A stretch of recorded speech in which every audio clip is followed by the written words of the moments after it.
রহমাতুল লিল আলামিন কি আবার জিজ্ঞাসা করা হয়, ও পয়গম্বর বলেন তারপর কোন অপরাধটা সবচাইতে বড়?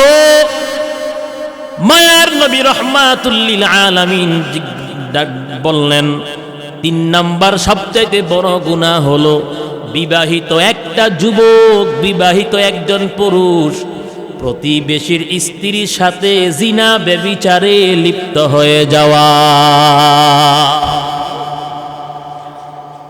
আজ বর্তমান প্রত্যেকটা পাড়া মহল্লায় অঞ্চলের মধ্যে এমন অঘটন ঘটে কিনা? আওয়াজ দিয়ে বলেন না কেন?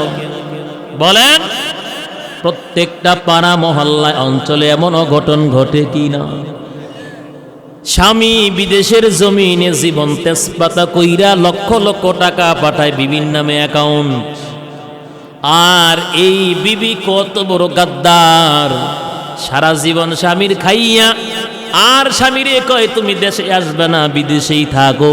বেগানা পুরুষের সাথে অবৈধ সম্পর্ক করিয়া স্বামীর কষ্টের টাকা লক্ষ লক্ষ টাকা নিয়া অন্য পুরুষের হাত ধরে পলায়ন করে। মনে হয় আপনাকে সমাজে নাই? কথা বলেন না কেন? রহমাতুল লিল আলামিন ডাক দে বলে, ও দুনিয়ার উম্মত, 3 নম্বরে সবচাইতে বড় অপরাধ হলো, সবচাইতে বড় গুনাহ হলো একজন বিবাহিত পুরুষ, একজন নওজোয়ান বিবাহিত একজন যুবক প্রতিবেশীর স্ত্রীর সাথে জিনা ব্যভিচারে লিপ্ত হওয়া। আল্লাহ পাক এই 3টা অপরাধের কথা বয়ান করেন। আল্লাহ রাব্বুল আলামিন সূরাতুল ফুরকানে বলেন, ওয়াল্লাযীনা লা ইয়াদউনা মা'আল্লাহি ইলাহান আখার ওয়া লা ইয়াকতুলুনান নাফসাল্লাতী হারামাল্লাহু ইল্লা বিল হাক্কি ওয়া লা ইয়াজনুন ওয়া মান ইয়াফআল যালিকা ইয়ালকা আসামা। আল্লাহ পাক বলেন, যারা এই সমস্ত 3টা অপরাধে অপরাধী হয়ে সাব্যস্ত হবে, আল্লাহ বলেন হাসরের ময়দানে তাদেরকে ডাবল শাস্তি দেওয়া হবে। 3টা অপরাধের মধ্যে 1 নম্বর অপরাধ, নবী বলেন আল্লাহর সাথে দুনিয়ার কোনো মাখলুক অংশীদার সাব্যস্ত করা যাবে না। আল্লাহ পাক বলেন শিরকের গুনাহ এত ভয়ঙ্কর, যেই গুনাহ আমি আল্লাহ বরদাস্ত করতে পারি না। আল্লাহ পাক সূরা নিসার 116 নম্বর আয়াতে বলেন, ইন্নাল্লাহা লা ইয়াগফিরু আইয়ুশরাকা বিহি ওয়া ইয়াগফিরু মা দুনা যালিকা লিমান ইয়াশা। আল্লাহ পাক বলেন নিশ্চয়ই আমি আল্লাহ লা ইয়াগফিরু ক্ষমা করি না, আইয়ুশরাকা বিহি মুজারের সিগা। আল্লাহ বলেন আমার সাথে শিরিক করলে আমি আল্লাহ ক্ষমা করি না। ওয়া ইয়াগফিরু মা দুনা যালিকা লিমান ইয়াশা, এই গুনাহ ব্যতীত অন্য যত অপরাধ আছে আল্লাহ পাক বলেন আমি রব চাইলে তোর গুনাহ মাফ করতে পারি। ফদ্দল জামানান আলা জামান কামা ফদ্দল মাকানান আলা মাকান ওয়া ইনসানান আলা ইনসান। ونشهد أن لا إله إلا الله وحده لا شريك له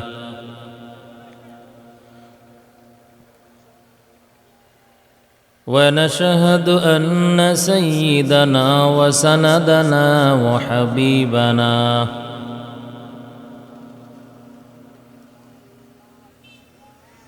وطبيبنا وطبيب قلوبنا وطبيب ربنا ومولانا محمدا عبده ورسوله صلى الله تعالى عليه وعلى آله وأصحابه وبارك وسلم وبارك وسلم تسليما كثيرا كثيرا.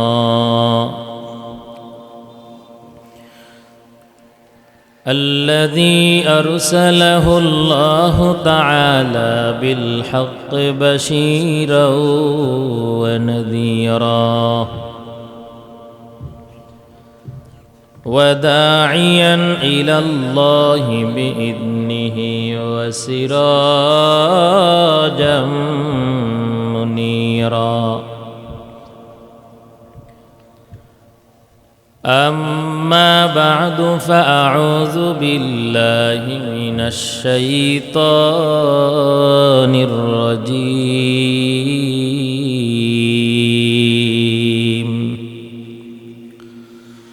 بسم الله الرحمن الرحيم.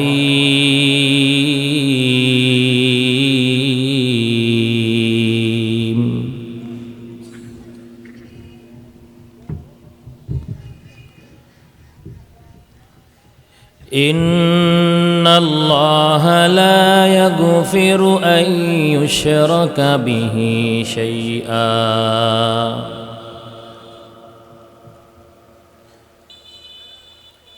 صدق الله مولانا العظيم وصدق رسوله النبي الكريم. اللهم صل على محمد وعلى آل محمد كما صليت على إبراهيم وعلى آل إبراهيم إنك حميد مجيد. زبان খুলে পড়েন اللهم بارك على محمد وعلى آل محمد كما باركت على إبراهيم وعلى آل إبراهيم بلغ العلا بكماله كشف الدجى بجماله حسنت جميع خصاله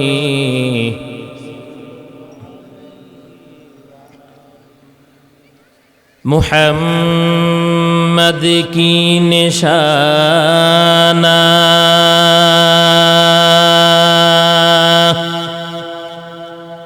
رکھو دل میں ہمیشہ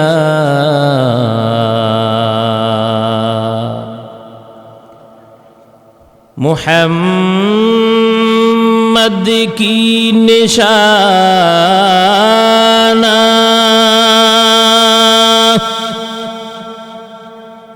رکھو دل میں ہمیشہ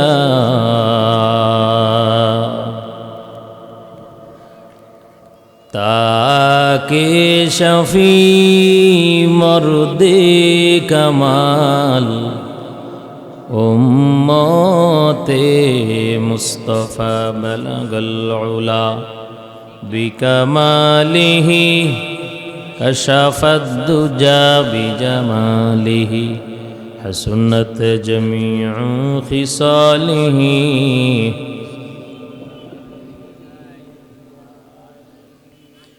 আলহামদুলিল্লাহ। চান্দাইশার আল মদিনা যুব সংঘের উদ্যোগে আয়োজিত 11তম ইসলামী মহাসম্মেলনের সম্মানিত সভাপতি, সহসভাপতি এবং প্রধান মেহমান, প্রধান আকর্ষণ বিশ্বনন্দিত মুফাসসিরে কোরআন, বিশিষ্ট আলেমে দ্বীন, আন্তর্জাতিক খ্যাতি সম্পন্ন হযরত মাওলানা মুফতি হাবিবুর রহমান মেজবা সাহেব দামাত বারাকাতুহুম, দূর দূরান্ত থেকে আগত আল্লাহ পাকের আশিকিন, জাকিরিন, মুহিব্বিন, মুরব্বিন, আওয়াম, কালিজার টুকরা আমার যুবক বন্ধুগণ, স্নেহের ছোট ভাই, পর্দার অন্ত আড়ালে অত্যন্ত শ্রদ্ধা ও মা ও বোনেরা, প্রাণ খুলে জবান খুলে সেই রবের শুকর আদায় করি, আকাশ বাতাস মুখরিত করে উচ্চ আওয়াজে আলহামদুলিল্লাহ।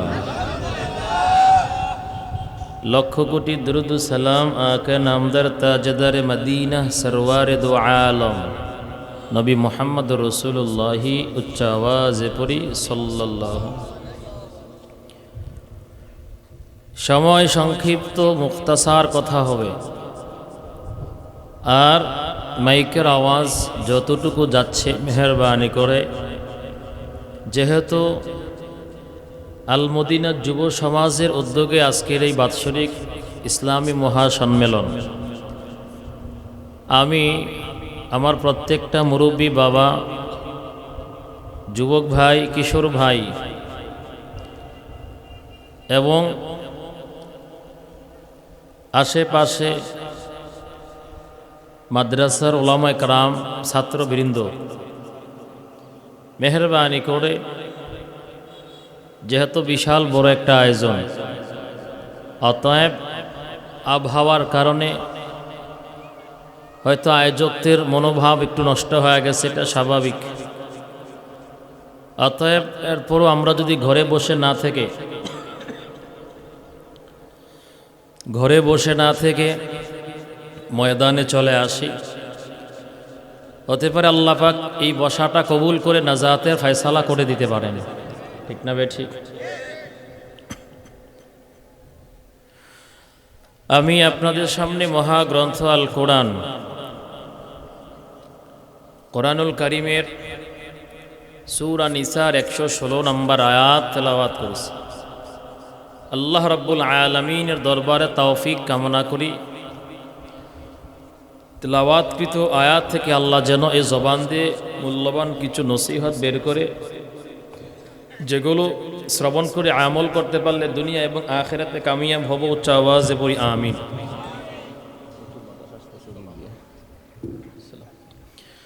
আল্লাহ। সম্মানিত হাজিরিন, আজ বর্তমানে বয়ান শোনার মতন মন মানসিকতা আছে তো ইনশাআল্লাহ? পিছনের দিকে না তাকাই, কারণ আমার তো চোখ চলে যায় পিছনের দিকে। যাই হোক, আল্লাহ তাআলা ইচ্ছা করলে ময়দানটা মুহূর্তের মধ্যে আল্লাহর বান্দা দ্বারা ভরপুর করে দিতে পারেন না? পারেন কিনা বলেন? আল্লাহ অবশ্যই পারেন, ঠিক না বেঠিক?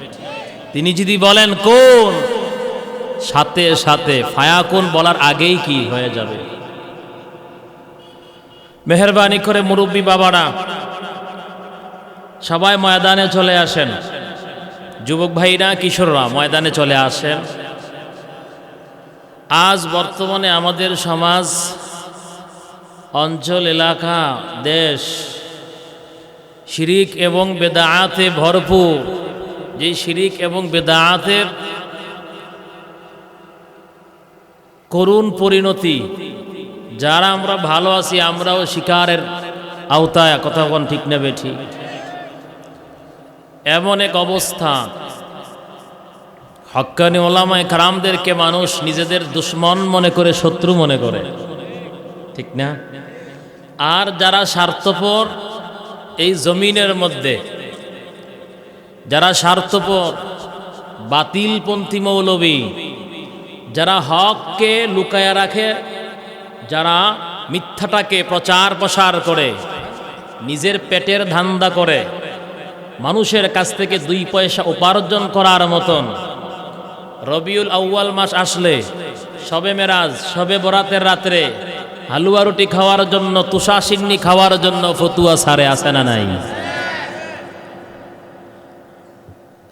কিন্তু বাংলার মানুষ যেখানে থাকুক না কেন, ইয়াং জেনারেশন পর্যন্ত এখন হক কোনটা বাতিল কোনটা আলহামদুলিল্লাহ যথেষ্ট পরিমাণ বুঝে গেছে, কথা বলেন ঠিক না বেঠিক?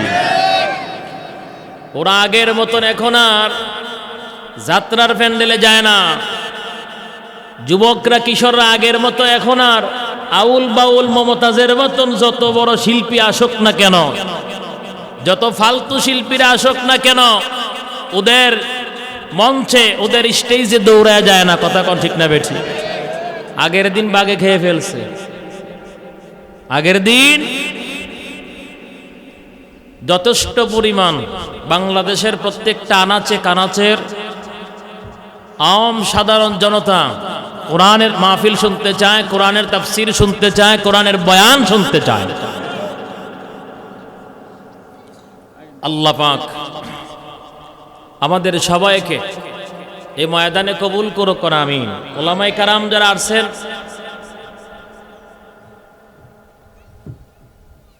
চেয়ারের ব্যবস্থা করেন, স্টেজ জায়গা করেন। ওলামায়ে কারাম যারা আসছেন আপনারা মঞ্চে চলে আসেন। কোনো একটা ময়দানে মাহফিলে সবাই ওলামায়ে কারাম যখন আসে আল্লাহর রহমত বরকত বর্ষণ করে, সুবহানাল্লাহ। আমি আপনাদের সামনে যে আয়াত তেলাওয়াত করেছি, পৃথিবীর জমিনে যত গুনাহ আছে, পাপ আছে, আল্লাহ রাব্বুল আলামিন সমস্ত গুনাহ একটা গুনাহ ছাড়া ইচ্ছা করলে ক্ষমা করতে পারেন। কিন্তু এমন একটা অপরাধ আছে, এমন একটা পাপ আছে, যে অপরাধ সম্পর্কে সূরা লোকমানে লোকমান হাকিম, উনি কোনো নবী রাসূল ছিলেন না, তবে উনি একজন আল্লাহর নেককার বান্দা ছিলেন। লোকমান হাকিম উনি ওনার সন্তানদেরকে পর্যন্ত নসিহত করে গেলেন, ইয়া বুনাইয়া লা তুশরিক বিল্লাহ ইন্না শিরকা লা যুলমুন আযীম। ও আমার সন্তানেরা, খবরদার সাবধান, আল্লাহর সাথে দুনিয়ার কোনো মাখলুককে অংশীদার করবা না। ইন্না শিরকা লা যুলমুন আযীম, নিশ্চয়ই শিরিকের গুনাহটা মহা পাপ, সবচেয়ে বড় অপরাধ এবং কি জুলুম। ওনার কথা আল্লাহর কাছে পছন্দ হয়েছে। সূরা লোকমানে আল্লাহ পাক কোরআনের আয়াত বানায় নবীর কাছে নাজিল করলেন, জানাইয়া দিলেন যে লোকমান তার সন্তানদেরকে নসিহত করছে। ইমামুল আউয়ালিনাল আখিরিন বহরে সদকা রহমাতাল লিল আলামিন, শুধু হুজুদাস রহমাতাল লিল আলামিন, মসজিদে ও শুদ হামারো এ জমিন। মায়ার নবী রহমাতুল লিল আলামিনকে এক ব্যক্তি জিজ্ঞাসা করে, ও পয়গম্বর বলেন সবচাইতে বড় অপরাধ কি, সবচাইতে বড় গুনাহটা কি? রহমাতুল লিল আলামিন বলেন সবচাইতে বড় অপরাধ হলো মালিকের সাথে শিরিক করা। আওয়াজ হবে কিন্তু। রহমাতুল লিল আলামিন বলেন, যে আল্লাহ পাক তোমাকে সৃষ্টি করেছেন, ওই রবের সাথে দুনিয়ার কোন মাখলুককে অংশীদার সাব্যস্ত করা, এটাই হলো সবচাইতে বড় অপরাধ, সবচাইতে বড় গুনাহ।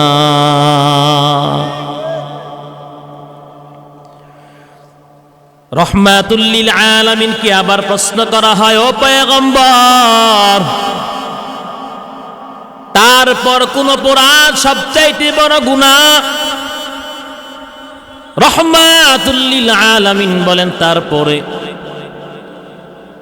সন্তানকে খাওয়াইতে হবে, ওই ভয়ে সন্তানকে হত্যা করা, বিক্রি করে দেওয়া। আজ বর্তমান আমগো বাংলার জমিনেও সন্তান বিক্রি করা শুরু হয়ে গেছে, আমগো খবর নাই। কথা বলেন না কেন? মায়ার নবী রহমাতুল লিল আলামিন বলে, উম্মত সবচাইতে বড় অপরাধ হলো খাওয়াইতে হবে, এই ভয়ে সন্তানকে বিক্রি করে দেওয়া, সন্তানকে হত্যা করা। খাওয়ায় কে? আওয়াজ দিয়া কন বলেন। সন্তানের রিজিকে দেয়। বিয়ার আগে আপনার রিজিকের বড়ই অভাব।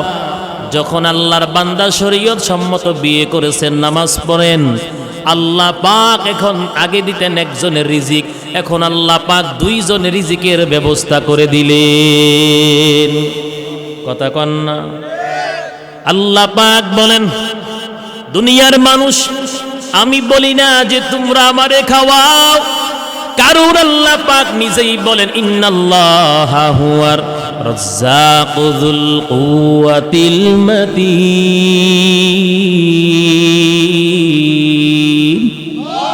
शरीअत हो तरीक़त हो तमामी हकीकत से मुहम्मद की गुलामी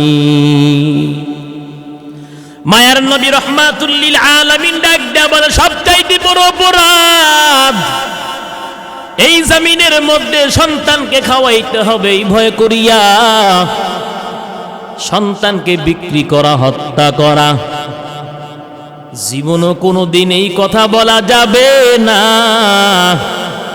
ও সন্তান আমার ঘরে তোর খাবার বন্ধ বিবিকে এই কথা বলা যাবে না আব্বা আম্মাকে পর্যন্ত এই কথা বলা যাবে না আমি তোমারে খাওয়াইতে পারবো না তুমি তোমার অন্য ছেলের ঘরে খাইতে যাও আব্বা আম্মার রিজিকের ব্যবস্থা কে করলেন আপনার আগে না পরে এই সমাজের মধ্যে কত কুলাঙ্গার বসবাস করে আব্বা আম্মাকে পর্যন্ত খাওয়ায় না ডাক দেয়া বলে এতদিন আমি তোমাদেরকে খাওয়াইলাম আর সম্ভব নয় অন্য ছেলের ঘরে যাও বলেন না কেন আব্বা আম্মা কি তোমার পরে দুনিয়ায় আসছেন আগে আসছেন এত বছর কে খাওয়াইলেন বলেন না কেন এত বছর কে খাওয়াইলেন আল্লাহ রাব্বুল আলামিন বলেন রিজিক আমি আল্লাহ তোমাদেরকে দান করি রিজিকের টেনশন করো না ইবাদত করো রহমাতুল লিল আলামিন কি আবার জিজ্ঞাসা করা হয় ও পয়গম্বর বলেন তারপর কোন অপরাধটা সবচাইতে বড় মায়ার নবী রহমাতুল লিল আলামিন বললেন 3 নাম্বার সবচাইতে বড় গুনাহ হলো বিবাহিত একটা যুবক বিবাহিত একজন পুরুষ প্রতিবেশীর স্ত্রীর সাথে জিনা ব্যভিচারে লিপ্ত হয়ে যাওয়া আজ বর্তমান প্রত্যেকটা পাড়া মহল্লায় অঞ্চলের মধ্যে এমন অঘটন ঘটে কিনা আওয়াজ দিয়ে বলেন না কেন বলেন প্রত্যেকটা পাড়া মহল্লায় অঞ্চলে এমন অঘটন ঘটে কিনা স্বামী বিদেশের জমিনে জীবন তেজপাতা কইরা লক্ষ লক্ষ টাকা পাঠায় বিভিন্ন নামে অ্যাকাউন্ট আর এই বিবি কত বড় গাদ্দার সারা জীবন স্বামীর খাইয়া আর স্বামীরে কয় তুমি দেশে আসবে না বিদেশেই থাকো বেগানা পুরুষের সাথে অবৈধ সম্পর্ক করিয়া স্বামীর কষ্টের টাকা লক্ষ লক্ষ টাকা নিয়া অন্য পুরুষের হাত ধরে পলায়ন করে মনে হয় আপনাকে সমাজে নাই কথা বলেন না কেন রহমাতুল লিল আলামিন ডাক দে বলে ও দুনিয়ার উম্মত 3 নম্বরে সবচাইতে বড় অপরাধ হলো সবচাইতে বড় গুনাহ হলো একজন বিবাহিত পুরুষ একজন নওজোয়ান বিবাহিত একজন যুবক প্রতিবেশীর স্ত্রীর সাথে জিনা ব্যভিচারে লিপ্ত হওয়া আল্লাহ পাক এই 3টা অপরাধের কথা বয়ান করেন আল্লাহ রাব্বুল আলামিন সূরাতুল ফুরকানে বলেন ওয়াল্লাযীনা লা ইয়াদউনা মা'আল্লাহি ইলাহান আখার ওয়া লা ইয়াকতুলুনান নাফসাল্লাতী হারামাল্লাহু ইল্লা বিল হাক্কি ওয়া লা ইয়াজনুন ওয়া মান ইয়াফআল যালিকা ইয়ালকা আসামা আল্লাহ পাক বলেন যারা এই সমস্ত 3টা অপরাধী হয়ে সাব্যস্ত হবে আল্লাহ বলেন হাসরের ময়দানে তাদেরকে ডাবল শাস্তি দেওয়া হবে 3টা অপরাধের মধ্যে প্রথম নাম্বার অপরাধ নবী বলেন আল্লাহর সাথে দুনিয়ার কোনো মাখলুক অংশীদার সাব্যস্ত করা যাবে না আল্লাহ পাক বলেন শিরকের গুনাহ এত ভয়ঙ্কর যেই গুনাহ আমি আল্লাহ বরদাস্ত করতে পারি না আল্লাহ পাক সূরা নিসার 116 নম্বর আয়াতে বলেন ইন্নাল্লাহা লা ইয়াগফিরু আইয়ুশরাকা বিহি ওয়া ইয়াগফিরু মা দুনা যালিকা লিমান ইয়াশা আল্লাহ পাক বলেন নিশ্চয়ই আমি আল্লাহ লা ইয়াগফিরু, ক্ষমা করি না, আইয়ুশরাকা বিহি, মুজারের সিগা। আল্লাহ বলেন আমার সাথে শিরিক করলে আমি আল্লাহ ক্ষমা করি না। ওয়া ইয়াগফিরু মা দুনা যালিকা লিমান ইয়াশা, এই গুনাহ ব্যতীত অন্য যত অপরাধ আছে আল্লাহ পাক বলেন আমি রব চাইলে তোর গুনাহ মাফ করতে পারি। এই জীবনে কিছুই চাওয়ার নেই তো আর, আমার জীবন আমার মরণ সবই তোমার, আমার জীবন আমার মরণ সবই তোমার। বলেন জীবন মরণ কার জন্য? বলেন না কেন? কার জন্য বলেন? অতএব যেই আল্লাহ পাক জীবন দান করলেন, যে আল্লাহ পাক আবার মৃত্যু ঘটাবেন, ওই রবের ইবাদত করব না তো কার ইবাদত করব? আজ বর্তমান দুনিয়ার জমিনে যারা পেট নীতি করে, যারা পেটের পূজা করে, ওরা একটা হঠাৎ করে রাতের আধারে খানকায় একটা বানাইয়া, আবার দেখা যায় মাঝে মাঝে রাত 12টা পর্যন্ত এখানে কোনো কিছু নাই, সকাল 10টার সময় দেখা যায় মাজার হয়ে গেছে। আছে না নাই? কত লম্বা কবর, 360টা। কথা কয় না মানুষ। জিজ্ঞাসা করে কিরে ব্যাপার কি, বুঝলাম না।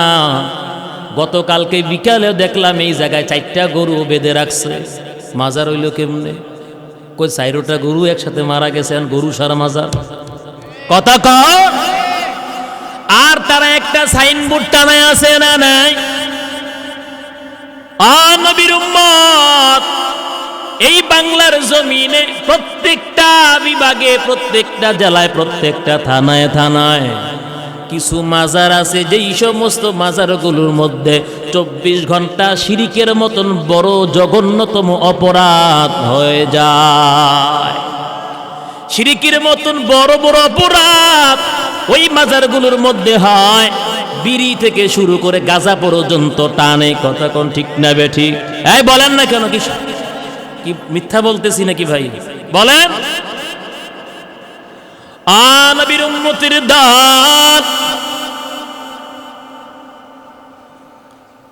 এই বাংলার জমিনে আমগো মতো টুপি আর পাঞ্জাবি লাগাইয়া লেবাসদারি ভণ্ডরা, তারা আবার দেখবেন ওই সমস্ত মাজারগুলো পরিচালনা করে। কারণ সরল প্রাণের মুসলমানগুলি যখন দেখে কত লম্বা জামা গায়ে দিছে, লম্বা লম্বা দাড়ি, মাথায় বিরা টুপি পর্যন্ত আছে, এই বান্দাই হুজুর তো মিথ্যা বলতে পারে না। সরল প্রাণের মুসলমান সেখানে যায় আর এমন খানা খায়, এই এক খানায় সেই ওই মাজারের ভক্ত হয়ে যায়। মাজারে উরুস হয়নি, গরু জবাই দেয়নি, বকরি জবাই দেয়নি, ওট জবাই দেয়নি, মহিষ জবাই দেয়নি। কথা কন না, আমার সাথে কথা বলেন। কি পরিমাণ কষ্ট নিয়ে যে ওয়াজ করতেছে আমারটা আমি বুঝি। এলাকার মুসলমান আল্লাহর গোলাম, মাজারের মধ্যে মহিষ জবাই হয়নি, বলেন না কেন? হাঁস মুরগি মান্নত করে কিনা, টাকা পয়সা মাজারে যায় কিনা। যারা মাজারে বছরে বছরে মুরগি দেয়, হাঁস দেয়, বকরি দেয়, ছাগল দেয়, গরু দেয়, উট দেয়, মহিষ দেয়, খবর নিয়ে দেখবেন ওই আল্লাহর বান্দা নিজের আপন মা বাবার পর্যন্ত খবর রাখে না। প্রত্যেকটা বছর বছরে উরুষের মধ্যে মহিষ পাঠাও, আর তুমি লক্ষ লক্ষ টাকা খরচ করো, মান্নাত করো, তোমার এতটুকু জ্ঞান নাই, এতটুকু ইলম নাই। আল্লাহ ব্যতীত দুনিয়ার কোন গায়রুল্লাহ নামে মান্নত করা সম্পূর্ণ হারাম। কথা বলেন না কেন? আল্লাহ ছাড়া গায়রুল্লাহ নামে মান্নত করা কি আওয়াজ দিয়ে বলেন? সম্পূর্ণ হারাম। শুধু তাই নয়, আল্লাহ রাব্বুল আলামিনকে ব্যতীত কোনো পীর বাবার নামে যদি কোনো জন্তু উৎসর্গ করা হয়, মানে জবাই যদি করা হয়, কোনো মুমিনের পক্ষে ওই উৎসর্গকৃত গরু অথবা মহিষের গোশত খাওয়া মুমিনের জন্য সম্পূর্ণ হারাম। কে হারাম করলেন? আওয়াজ দিয়ে বলেন। আল্লাহ পাক বলেন সূরা মাইদার মধ্যে, হুররিমাত আলাইকুমুল মাইতাতু ওয়াদ-দামু ওয়া লাহমুল খিনজির ওয়া মা উহিল্লা লিগাইরিল্লাহি বিহি। আল্লাহ রাব্বুল আলামিন বলেন হুররিমাত আলাইকুমুল মাইতাতু ওয়াদ-দামু ওয়া লাহমুল খিনজির, আমি আল্লাহ তোমাদের জন্য হারাম করে দিলাম মৃত জন্তু ভক্ষণ করা হারাম করে দিলাম, রক্তপান করা হারাম করে দিলাম, শুকুরের গোশত আমি আল্লাহ মুমিনের জন্য হারাম করে দিলাম। ওয়া মা উহিল্লা লিগাইরিল্লাহি বিহি, আল্লাহ ছাড়া গায়রুল্লাহর নামে যেই জন্তুটা উৎসর্গ করা হয়, আল্লাহ রাব্বুল আলামিন বলেন ওইটার গোশত খাওয়া মুমিনের জন্য হারাম। আই বেরাদার দূরে বাসা জিয়ারে বদ, ইয়ারে বদ বদর বুআদাজ মারিফত। আলহামদুলিল্লাহ, আমাদের অত্যন্ত ভাগ্যের বিষয় হযরত আমাদের মাঝে উপস্থিত হয়েছেন। আলহামদুলিল্লাহ বলেন। আল্লাহ তাআলা হযরতের নেক হায়াত দান করুক, বলেন আমিন। এখনো যারা দোকানপাটে, রাস্তাঘাটে, বাড়িতে বসে আছেন, ময়দানে চলে আসেন। আল্লাহ রাব্বুল আলামিন বলেন দুনিয়ার জমিনে যত অপরাধ আছে, যত পাপ আছে, সবচাইতে বড় পাপটা হলো শিরকের গুনাহ। আল্লাহ পাক বলেন শিরকের গুনাহ আমি আল্লাহ বরদাস্ত করতেই পারি না, সহ্য করতেই পারি না। আল্লাহ পাক বলেন যারা দুনিয়ার জমিনে দুনিয়ার কোন মাখলুককে আমি আল্লাহর সাথে অংশীদার সাব্যস্ত করবে, শিরিক করবে, তওবা না করিয়া যদি বান্দা মৃত্যুবরণ করো, নবী হাদিসের মধ্যে বলেন সোজা জাহান্নামের মধ্যেই নাফরমান দাখিল হবে।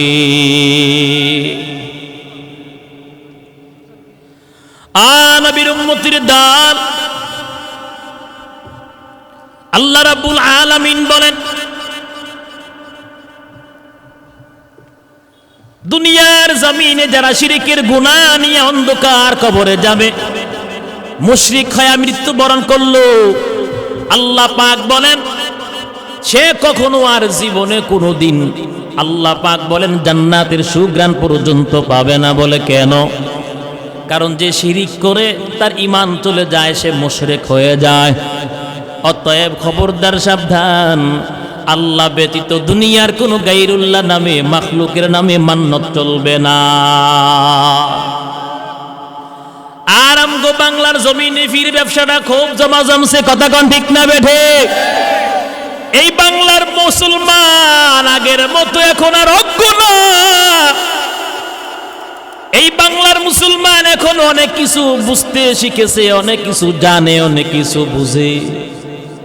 তাদেরকে আর বোকা করা যাবে না। আগের মতন বোকা ভেবে জায়গায় জায়গায় মাজার দেওয়ার চিন্তা ভাবনাও করবা না। কথা বলেন না কেন?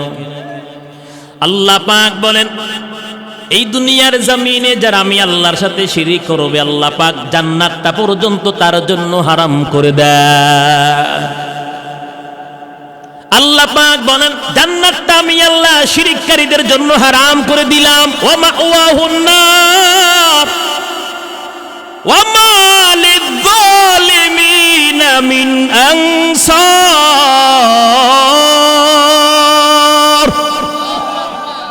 আল্লাহ রাব্বুল আলামিন বলেন জান্নাতটা আমি আল্লাহ হারাম করিয়া, ওয়া মাওয়াহুন নার, আমি আল্লাহ পাক জান্নাতটাকে হারাম করিয়া, ওয়া মাওয়াহুন নার, তার জন্য বাসস্থান বানাইলাম জাহান্নাম। ওয়া মা লিয-যালিমিনা মিন আনসার। আল্লাহ পাক বলেন যারা জুলুম করবে তাদের জন্য কোনো সাহায্যকারী নাই। ইয়া ইলাহি তু মেরা মাশুক হ্যায়, ইয়া ইলাহি তু মেরা মাবুদ হ্যায়। কার কাছে সাহায্য চাইতে হবে আওয়াজ দিয়ে বলেন? রিজিক কার কাছে চাইবা আওয়াজ দিয়ে বলেন? ওরে যুবক ভাই, বিয়ে করছো 10 বছর সন্তান হয় না, বলো সন্তান কার কাছে চাইবো? চাকরির পিছনে দৌড়াও, তোমার চাকরি হয় না, মাজারে যাওয়া যাবে না, চাকরি কার কাছে চাওয়া লাগবে? অসুস্থ, আরোগ্যের জন্য কোনো মাজারে যাওয়া যাবে না, মান্নত করা যাবে না, সুস্থতার জন্য কার কাছে কামনা করা লাগবে? কথা বলেন না কেন? আর আল্লাহ রাব্বুল আলামিন বলেন, এই জমিনের মধ্যে আমি আল্লাহ ছাড়া তোমাদের কোনো বন্ধু নাই, আমি আল্লাহ ছাড়া তোমাদের কোনো অভিভাবক নাই। আল্লাহ পাক নিজেই বলেন, ওয়ামা লাকুম মিন দুনিল্লাহি মিন ওয়ালিয়্যু ওয়ালা নাসীর। আল্লাহ রাব্বুল আলামিন বলেন, আমি আল্লাহ হইলাম মুসলমানদের অভিভাবক, আমি আল্লাহ হইলাম মুসলমানদের সাহায্যকারী। বিপদে পড়লে কে সাহায্য করে? কথা বলেন না কেন? সদা সর্বদা মা পাশে থাকে না, বাবা পাশে থাকে না, ভাই পাশে থাকে না, দল পাশে খুঁজে পাওয়া যায় না, নেতারেও খুঁজে পাওয়া যায় না। ওই সময় কার কাছে সাহায্য চান? আল্লাহ সাহায্য করেন কি না? বলেন না কেন? কে সাহায্য করেন? আল্লাহ রাব্বুল আলামিন রহমাতুল লিল আলামিন যখন কান্না করে, আয় আল্লাহ, আপনি তো বলেছেন আমি নবী যেখানে যখন থাকবো আমার উম্মতকে আপনি একসাথে গজব দিয়ে মারবেন না। আল্লাহ রাব্বুল আলামিন রহমাতুল লিল আলামিনকে ডাক দিয়া বলেন, ও পয়গম্বর, আপনাকে উমর পাহারা দেয়, আপনাকে আলী পাহারা দেয়, উসমান গানি পাহারা দেয়, আপনাকে আপনার সাহাবীরা পাহারা দেয়, বেঈমান গুলো না জানিয়ে আপনাকে মেরে ফেলে। আল্লাহ পাক ডাকতে বলে, ও পয়গম্বর, দুনিয়ার কোনো পাহারাদারি আপনার লাগবে না, দুনিয়ার কোনো সাহায্যকারী আপনার লাগবে না, দুনিয়ার কেউ আপনাকে সিকিউরিটি দিয়ে রাখতে হবে না, কারণ আমি আল্লাহ 24 ঘন্টা আপনাকে পাহারা দিয়ে রাখি। অতএব আমাদেরকে কি হেফাজত করবেন? বলেন না কেন? কে হেফাজত করবেন? আল্লাহ করেন কিনা হেফাজত? কার কাছে সন্তান চাইবেন? কার কাছে আরোগ্যের জন্য চাইবেন? কার কাছে রিজিক চাইবেন? কার কাছে চাকরি চাইবেন? বলেন না কেন? মান্নত কার নামে করবেন? নবীর উম্মতির দল আল্লাহ পাক শিরকের গুনাহটা বরদাস্ত করতে পারেন না। এটা বুঝার জন্য একটা এক্সাম্পল দেই। জাবানান নবী মুসা আলাইহিস সালাতু ওয়াস সালাম বনি ইসরাইল একটা জঙ্গল দিয়ে রওনা হয়। জঙ্গলের মাঝখানে পয়গম্বর তাকায়া দেখে একজন আল্লাহর বান্দা সারা শরীরের মধ্যে এক জাতীয় বিষাক্ত পোকা পুরাটা শরীর দখল করে ফেলেছে, এটার মধ্যে বসবাস করে, এখানেই সন্তান জন্ম দেয়, আর তার পুরাটা শরীরের মধ্যে এমন ভাবে ফুল ফুটাইলো, বিষাক্ত পোকামাকড়গুলি, তার হালাত করুণ অবস্থা, এমন একটা অবস্থা, খুব ভয়ঙ্কর একটা অবস্থা। মুসা আলাইহিস সালাতু ওয়াস সালাম নিজের পরিচয় না দিয়ে ডাক দিয়া বলে, ও আল্লাহর বান্দা, এই করুণ পরিস্থিতির মধ্যে তুমি আবার জবানটা নাড়াইয়া নাড়াইয়া আল্লাহর কোন শুকরিয়া আদায় করো? তোমার যে হালাত দেখলাম, এমন ভয়ঙ্কর অবস্থা, কিন্তু জবানটা নাড়ায়া আবার তুমি কি শুকরিয়া আদায় করো জানতে চাই। আল্লাহর বান্দা গোলাম ডাক দিয়া বলে, ও ভাই, আল্লাহ পাক এই অবস্থায় রাইখা যে তার ইবাদত করার সুযোগ করে দিলেন, ওই শুকরিয়া আমি জবান নাড়ায়া আদায় করি। মুসা আলাইহিস সালাতু ওয়াস সালাম ডাক দিয়া বলে, ও আল্লাহর বান্দা, কত বছর ধরে তোমার এই হালাত? বলে 23 বছর পর্যন্ত এই অবস্থায় আমার রাত দিন কাটে। মুসা আলাইহিস সালাতু ওয়াস সালাম ডাক দিয়া বলে, ও আল্লাহর বান্দা, বলো বলো তোমার দিলের মধ্যে কোনো জিনিসের তামান্না আকাঙ্ক্ষা আছে কিনা? আল্লাহর বান্দা গোলাম ডাক দিয়া বলে, ও ভাই, আমার দিলের মধ্যে 2টা তামান্না আছে। 1 নাম্বার হলো, আমি বহু আগে শুনেছি এই জবানার মধ্যে, এই যুগের মধ্যে আল্লাহ পাক জলিলুল কদর একজন পয়গম্বর পাঠাবেন, যার নাম হবে মুসা কালিমুল্লাহ। আর নবী মুসা আলাইহিস সালাতু ওয়াস সালাম ডাক দেয়া বলে, আল্লাহর বান্দা, বলো তোমার মনের মধ্যে কোনো আকাঙ্ক্ষা আছে কিনা, তামান্না আছে কিনা বলো। আল্লাহর বান্দা গোলাম ডাক দিয়া বলে, আমার দিলের মধ্যে 2টা তামান্না। 1 নাম্বার হলো, উলামায়ে কেরামদের জবানে শুনেছি এই দেশের মধ্যে নাকি আল্লাহ পাক এমন একজন নবী পাঠাবেন যিনি জলিলুল কদর পয়গম্বর মুসা আলাইহিস সালাতু ওয়াস সালাম। ওই মুসা আলাইহিস সালাতু ওয়াস সালামকে দেখার আমার দিলের মধ্যে বড় আশা। জীবনে একবার যদি ওই পয়গম্বরকে দেখতাম তাহলে আমার কলিজা ঠান্ডা হয়ে যাইত। আর আমার 2 নাম্বার তামান্না হলো, আকাঙ্ক্ষা হলো, ঠান্ডা পানি খাইতে আমার মন চায়। একটু ঠান্ডা পানি যদি আমি পাইতাম, পান করতাম। মুসা আলাইহিস সালাতু ওয়াস সালাম ডাক দেয়া বলে, আল্লাহর বান্দা গোলাম, আমি হইলাম জাবানার নবী মুসা পয়গম্বর। ভালো করে দেখে তোমার অন্তর চোখগুলি শীতল করো, কলিজা তোমার ঠান্ডা করো। আমি হইলাম জাবানার নবী মুসা। আর তোমার 1ম নাম্বার আশা পূরণ হয়ে গেল, 2য় নাম্বার তামান্না আকাঙ্ক্ষা, তুমি একটু অপেক্ষা করো, আমি তোমার জন্য পানি নিয়ে আসতে আছি। মুসা আলাইহিস সালাতু ওয়াস সালাম চলে গেলেন পানি আনার জন্য। আল্লাহ রাব্বুল আলামিন বরদাস্ত করলেন না, সহ্য করলেন না। আজরাইল আলাইহিস সালাতু ওয়াস সালামকে ডাক দেয়া বলে, আজরাইল, এই মুহূর্তে তার রূহটা কবজ করে নিয়ে আসো।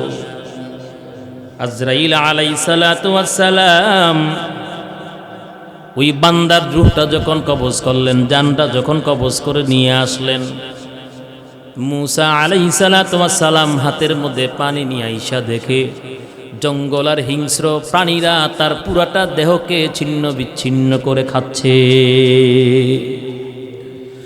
মুসা আলাইহিস সালাতু ওয়াস সালাম গরম নবী, মেজাজ খুব গরম। পানির পাত্রটা জমিনের মধ্যে ফলায়া রবকে ডাক দিয়ে বলে, ও মালিক, যেই আপনার বান্দা 23 বছর পর্যন্ত আপনার গোলামি করে, কেন আজকে আপনি তার সাথে এত বড় একটা আচরণ করলেন?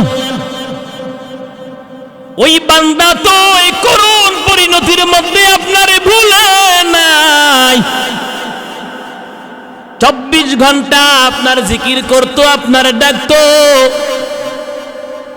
কেন আজকে কোন অপরাধের কারণে তার সাথে ব্যবহারটা করলেন?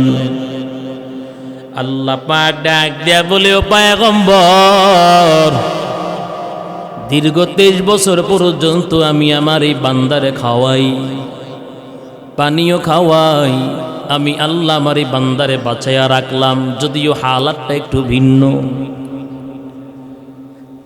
এই বান্দা আপনার কাছে পানি না চাইয়া আমি আল্লাহর কাছে যদি ঠান্ডা পানি চাইতো, সে তো আমি আল্লাহর খাঁটি একজন বান্দা, আমি আল্লাহর আশিক। নবী মুসা, তুমি বলো, আমি আল্লাহর কাছে যদি ঠান্ডা পানি চাইতো, আমি আল্লাহ কি তারে ঠান্ডা পানি খাওয়ানোর মতন ক্ষমতা রাখি না? আল্লাহ পাক ডাক দেয়া বলে, ও মুসা, আমার কাছে ঠান্ডা পানি না চাইয়া কেন তোমার কাছে চাইলো? এইটা আমি আল্লাহ বরদাস্ত করতে পারি নাই। আমার বান্দা কেন আমার কাছে না চাইয়া তোমার কাছে চাইলো? যদি সামান্য মুসা নবীর কাছে ঠান্ডা পানি চাওয়ার অপরাধে যদি এত বড় শাস্তি হয়, আজকে আমরা যারা, তোমরা যারা মাজারের মধ্যে গিয়া সন্তান চাও, মাজারে গিয়া চাকরি চাও, পীর বাবার দরবারে গিয়া মান্নত করো, পীরের দরবারে আরোগ্যের জন্য যারা সাফা চাও, পীর বাবার পায়ে যারা সেজদা করো, মাজারে দরগায় দুর্গায় গিয়ে যারা সেজদা করো, একটু চিন্তা করো নবীর উম্মত, তোমার হালাত কি হবে, তোমার অবস্থা কি হবে? তুমি যদি আল্লাহ রাব্বুল আলামিনকে বাদ দিয়া গায়রুল্লাহর পায়ে সেজদা করো, আর যদি মাজারওয়ালার কাছে সন্তান চাও, বলো বলো তোমার পরিণতি ওই বান্দার চাইতে আরো ভয়ঙ্কর হবে।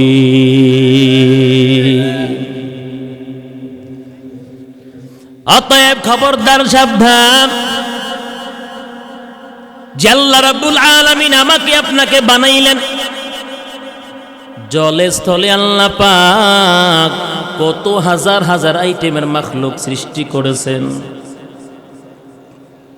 আল্লাহ রাব্বুল আলামিন মানুষের জন্য নির্দিষ্ট কর্মস্থানের ব্যবস্থা করছেন কি করেন নাই? আপনাদের কাছে আমার প্রশ্ন থাকবে, আমাদের বাড়ির আশেপাশে গাছ গাছালির শাখার মধ্যে পাখি বসবাস করে কিনা? বলেন তো, কয়টা পাখির জন্য আমগো বাংলাদেশ সরকার ফ্যাক্টরি বানায়া দিছে? বলেন না কেন? বলেন না কেন?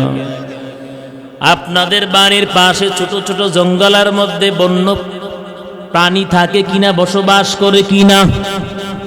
বলেন, আপনাদের এই কসবা থানার এমপি সাহেব কয়টা কুকুরের জন্য কর্মসংস্থার ব্যবস্থা করে দিলেন? দিছেন কিনা? দিছেন? নবীর উম্মতের দল, আল্লাহ পাক যদি কুকুরকে খাওয়াইতে পারে, আল্লাহ পাক যদি পাখিকে খাওয়াইতে পারে, যে আল্লাহ পাক বলেছেন আমি আল্লাহ মানুষ তোমাদেরকে শ্রেষ্ঠত্ব দান করলাম, এই জমিনের মধ্যে আমি আল্লাহ যত মাখলুক সৃষ্টি করলাম, সমস্ত মাখলুকাতের উপর আমি আল্লাহ মানুষ তোমাদেরকে শ্রেষ্ঠত্ব দান করলাম। আজ মানুষ তার শ্রেষ্ঠত্ব ভুলে গিয়ে হারায়, মানুষত্ব ভুলে গিয়ে এখন মানুষ চলাফেরা করে চতুষ্পদ জানোয়ারের মতো। অতএব মায়ার নবী রাহমাতুল লিল আলামিন সাহাবীকে ডাক দেয়া বলে, ও সাহাবী, জীবনে কোনোদিন মালিকের সাথে দুনিয়ার কোনো মাখলুকরে অংশীদার করবা না, শিরিক করবা না।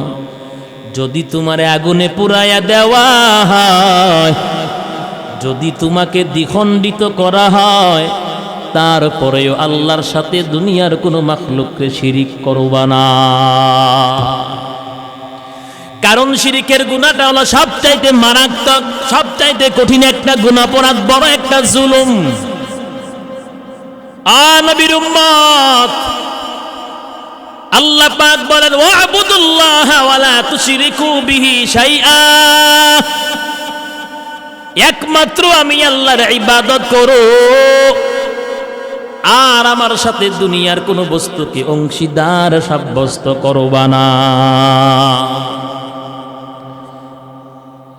আল্লাহ পাক বলেন দুনিয়ার জমিনে জীবনে যে আমি আল্লাহর সাথে শিরিক না করবে, আর বেদাত মুক্ত আমল যারা করবে, দুনিয়ার জমিনে মন গড়া আমল নয়, যারা দুনিয়ায় বেদাত মুক্ত আমল করবে, প্রত্যেকটা কাজ কর্ম রহমাতুল লিল আলামিনের তরিকা অনুযায়ী করবে, আল্লাহ পাক জান্নাতের ভিতরে দারুস সালাম নামক ময়দানে বড় একটা সেমিনার হবে, যেই সেমিনারে প্রত্যেকটা জান্নাতি বিনা পর্দায় মালিকরে দেখতে পারবে।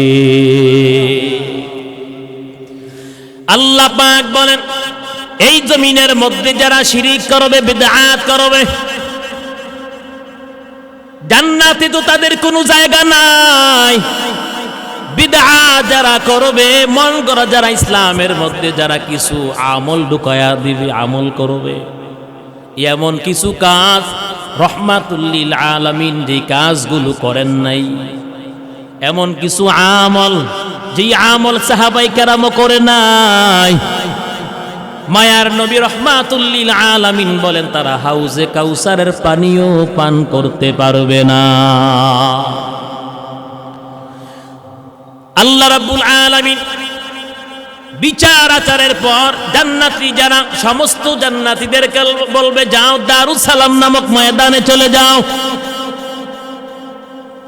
জান্নাতের 8টা স্তরের মধ্যে দারুস সালাম এটা হলো একটা স্তর।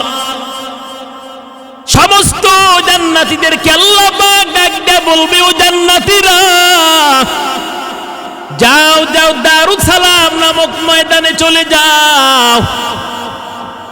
আল্লাহ রাব্বুল আলামিন সেখানে প্রত্যেকটা জান্নাতীকে এক একটা আসন দিবেন, জমিন থেকে আসমান পর্যন্ত।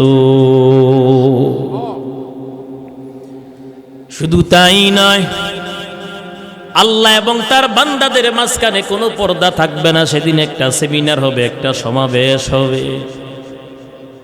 আল্লাহ রাব্বুল আলামিন জিব্রাইল আলাইহিস সালাতু ওয়াস সালামকে ডাক দিয়ে বলবে, ও জিব্রাইল, জান্নাতের ভিতর থেকে মেশকাম্বরের একটা চাকা ইনা ময়দানে ছেড়ে দাও। আরশে আজিমের উপর একটা পাখা ছেড়ে দেওয়া হবে। আল্লাহ রাব্বুল আলামিন ওই সেমিনারের সভাপতিত্ব নিজেই গ্রহণ করবেন, আর প্রধান অতিথি আখিরি জামানার পয়গম্বর মুহাম্মদুর রাসূলুল্লাহ সাল্লাল্লাহু আলাইহি ওয়াসাল্লাম থাকবেন। বিশেষ অতিথি দাউদ আলাইহিস সালাতু ওয়াস সালাম হবে। আল্লাহ রাব্বুল আলামিন বলেন, দুনিয়ার জমিনে যারা শিরিক করবে, বিদআত করবে, এই গুনাহ নিয়ে যদি অন্ধকার কবরে কেউ আসে, আল্লাহ পাক বলেন ও জান্নাতের গ্রাণ পর্যন্ত পাবে না। আর আল্লাহ পাক বলেন ওই সেমিনারের মধ্যে এই সমস্ত নাফরমান পাপিষ্টরা সমবেত হতে পারবে না। এলাকার মুসলমান, আল্লাহর গোলাম, এই জীবনে যদি আমার দ্বারা, আপনার দ্বারা বড় অপরাধ শিরকের গুনাহ যদি হয়, বিদআতের গুনাহ যদি হয়, আল্লাহর কসম করে বলি এখনো সময় আছে। আজকের এই মাহফিলে আখিরি মুনাজাতে তওবা করবেন, শিরকের গুনার জন্য আল্লাহর কাছে কান্না করবেন। আল্লাহর কসম, যদি শিরকের গুনাহ নিয়ে অন্ধকার কবরে যান, আল্লাহ পাক বিনা হিসাবে জাহান্নামের মালিক বানায়া দিবে। অতএব আমার দ্বারা, আপনার দ্বারা যদি বিদআত হয়ে যায়, শিরকের গুনাহ যদি হয়ে যায়, আজকের এই ময়দানে আখিরি মুনাজাতে আল্লাহর কাছে তওবা করবেন, খাঁটি দিলে তওবা করবেন। এমন তওবা জীবনে আর কোনদিন বেঁচে থাকলে শিরিক বিদআত করব না। কথা কোন ঠিক না বেঠিক? নবীর উম্মতের দান। কারণ আল্লাহ রাব্বুল আলামিন কিয়ামত পর্যন্ত তওবার দরজা খোলা রাখবেন বান্দাকে ক্ষমা করে দেওয়ার জন্য। গুনাহ নিয়ে যদি অন্ধকার কবরের মধ্যে যাওয়া হয়, ওই আযাব, কবরের আযাব, জাহান্নামের আযাব এত ভয়ঙ্কর আযাব হবে।